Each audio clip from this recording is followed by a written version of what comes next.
Kita akan lanjutkan ke bahasan sumber daya dan topologi jaringan. Di sini bisa Anda lihat kita punya sumber daya jaringan yang bisa dituliskan dalam dua hal. Yang pertama adalah perangkat atau node, yang kedua adalah link atau jalur komunikasi. Jadi untuk link ini yang tadi sudah disebutkan bahwa kita punya yang namanya bandwidth atau lebar pita. Yang disebut di sini adalah digital bandwidth, bukan analog bandwidth. Ya. Satuannya adalah bit per second atau bit per detik. Ya. Jadi nanti ada perbedaan dengan bandwidth yang analog. Kalau bandwidth yang analog terkait dengan physical property seperti misalkan lebar lokasi frekuensi misalnya. Ya, ada hubungan, cuma di sini yang kita nyatakan dengan bandwidth ini adalah lebar pita untuk yang digital ya. Bukan digital karena dia terkait dengan bit tadi ya. Bit per secondnya, speed yang maksimum yang bisa didapat tuh berapa. Nanti kita punya satuan lain yaitu throughput ya. Satuan lain adalah throughput. Yang ini adalah penggunaan bandwidth actual gitu ya. Kalau bandwidth adalah maksimumnya, throughput adalah jumlah aktualnya ya, jumlah actual speednya atau jumlah actual used bandwidthnya ya, yang bandwidth yang digunakan. Di sini kita ketika untuk melakukan transmisi pesan ya, maka jalur yang dipakai pada paket switching ya, bisa juga circuit switching ya. Tapi di sini nanti ketika kita hubungan dengan pesan dan pesan ini paket, maka pesan ini akan menggunakan jalur yang sama atau jalur yang dipakai bersama. Ya ini cenderungnya ke paket switching ya. Karena jalur dipakai bersama dengan teknik multiplexing. Kita bisa menggunakan jalur yang dipakai bersama dengan teknik multiplexing untuk yang circuit switching ya. Cuma ini nanti tekniknya adalah bukan teknik di layer atas, tapi dia tekniknya di layer physical. Jadi teknologinya harus menyediakan teknik multiplexing ini dengan cara misalkan multiple wavelength ya. Nanti dilempar ke dalam satu ya seperti ini ya. Satu jalur ya. Nanti kemudian dipisahkan lagi wavelength-nya sesuai dengan yang diinginkan. Jadi di sini nanti ada penggunaan jalur bersama. Nah, ini kita punya teknik multiplexing yang pertama dengan frekuensi division multiplexing, kemudian ada time division multiplexing, yang tadi wavelength division multiplexing. Nah, ini terkait dengan strat optik.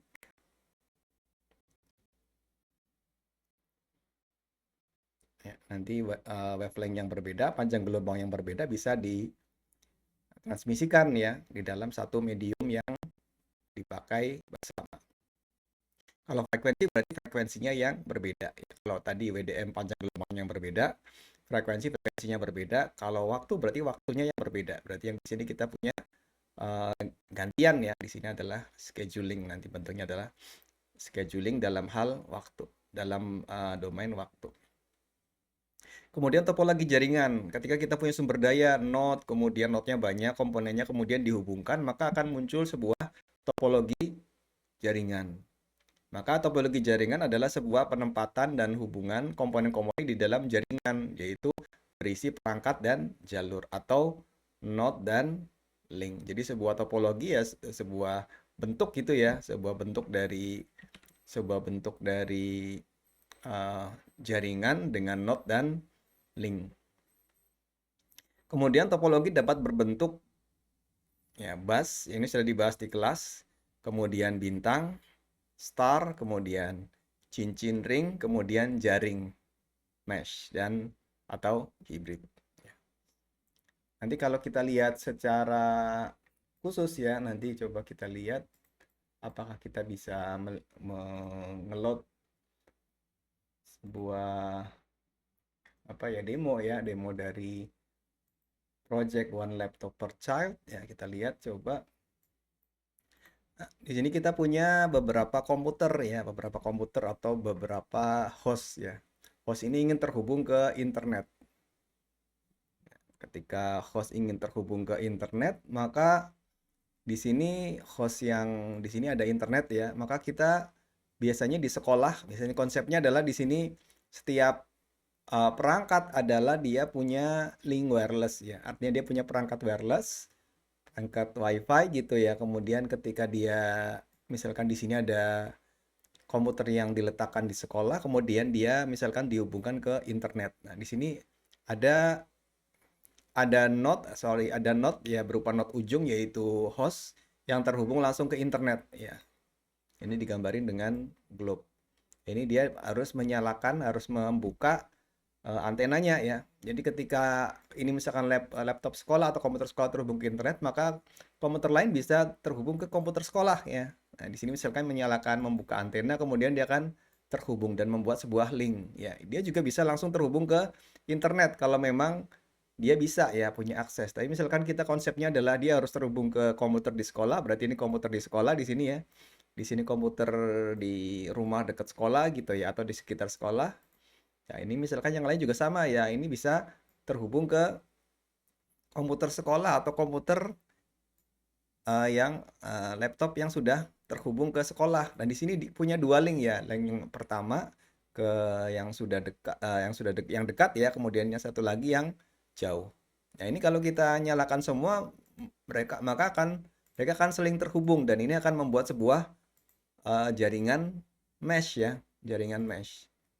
Ya, atau jaring ya, jaringan dalam bentuk jaring. Dan menariknya di sini ketika laptop ini berpindah, maka dia akan berpindah link ya. Linknya akan berpindah nyangkut ke komputer yang paling dekat sinyalnya ya atau ininya ya, apa namanya? Power ya, sinyal powernya ya. Dia akan nyantol di yang terdekat. Dan antara elemen-elemen ini dia akan menggunakan model ad hoc ya. Ad hoc atau nanti bentuknya adalah peer to peer. Ya, nanti ketika satu link mati gitu ya, misalkan di sini komputer ini mati ya.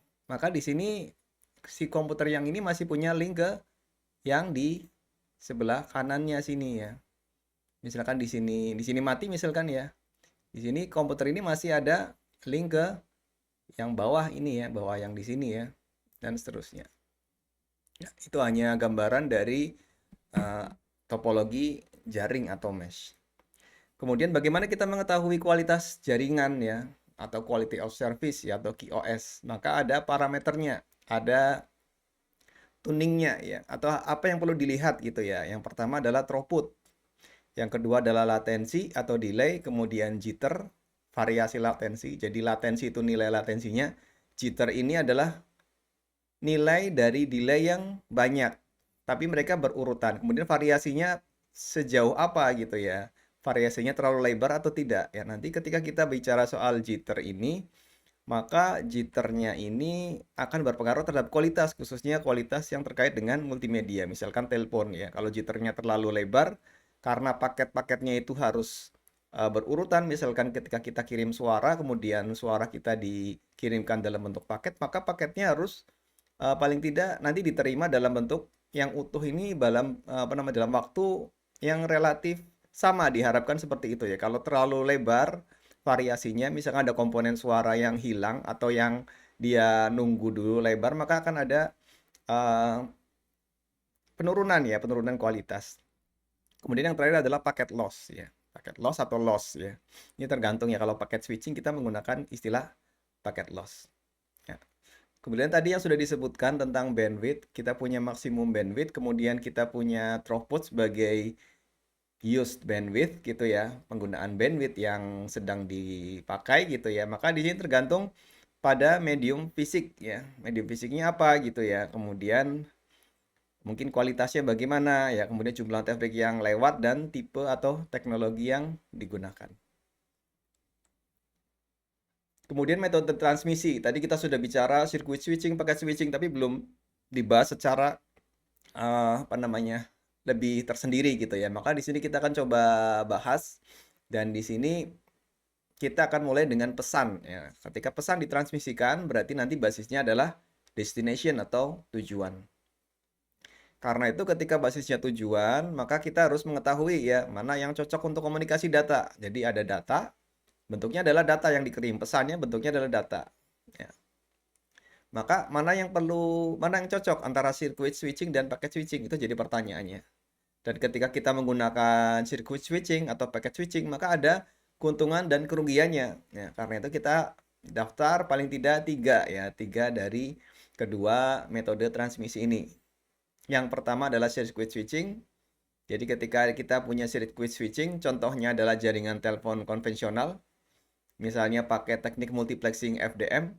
Di sini ketika seseorang menelpon dari ujung yang satu ke ujung yang lain ke tujuan gitu ya, ya maka harus ada sumber daya jaringan yang dialokasikan secara khusus ya atau terdedikasi ya. Ini kalau seperti jalan tuh jalannya itu khusus untuk orang tersebut ya, untuk komunikasi kedua orang tersebut dengan sumber dan tujuan. Jadi nanti akan ada reservasi ya. Berarti jalur itu nggak boleh dipakai kecuali oleh sumber dan tujuan. Kemudian nanti ada kontrolnya bagaimana ya. Nanti di tiap perangkat dan dari signaling dari ujung ke ujung ya misalnya. Ya, jadi kita perlu kanal khusus ya, terdedikasi atau terreservasi ya. Kemudian pesan yang dikirimkan nanti belum dalam bentuk aliran bit atau bit stream ya, melalui kanal terdedikasi tersebut gitu ya. Jadi apa keuntungannya? Ya keuntungannya kualitasnya pasti jauh lebih atau jauh bagus ya, kualitasnya bagus ya atau QoS-nya bagus ya. QoS-nya bagus. Apakah latensi dan lain-lain. Ya, kemudian untuk paket switching kita bandingkan kalau sebelumnya menggunakan aliran bit karena bentuknya adalah fisikal gitu ya. Maka di paket switching kita akan menggunakan sumber daya jaringan secara bersama. Nanti ada resource sharing secara prinsip ya, secara prinsip. Kemudian pesan yang dikirim dalam bentuk paket dan akan menggunakan multiplexing yang berbasis statistik. Ya, nanti akan melihat jumlah paket dan lain-lain gitu ya. Kemudian akan dikirimkan oleh paket switch ya, di forward, kemudian untuk yang antar jaringan menggunakan router. Kemudian di tiap paket ini nanti ada yang disebut sebagai data tadi yang dikirim dan ada headernya. Ya. Kenapa kita perlu header? Ini kita gunakan untuk kontrol ya. Kontrol ini contohnya apa misalnya? Contohnya misalkan ini kita letakkan informasi source gitu ya. Source-nya tuh dari mana gitu ya, IP-nya misalkan. Destination-nya kemana gitu ya. Kemudian apa yang diinginkan dari jaringan, misalkan kualitasnya diinginkan seperti apa. Jadi kontrol ini seperti kalau misalkan kita kirim surat, ini berarti suratnya, pesannya adalah datanya, kemudian amplopnya itu adalah headernya gitu ya. Kemudian paket switching ini menggunakan pengiriman dengan teknik store and forward. Ya, contoh dari jaringan dengan paket switching ini adalah jaringan data dan jaringan yang antar jaringan yang global seperti internet.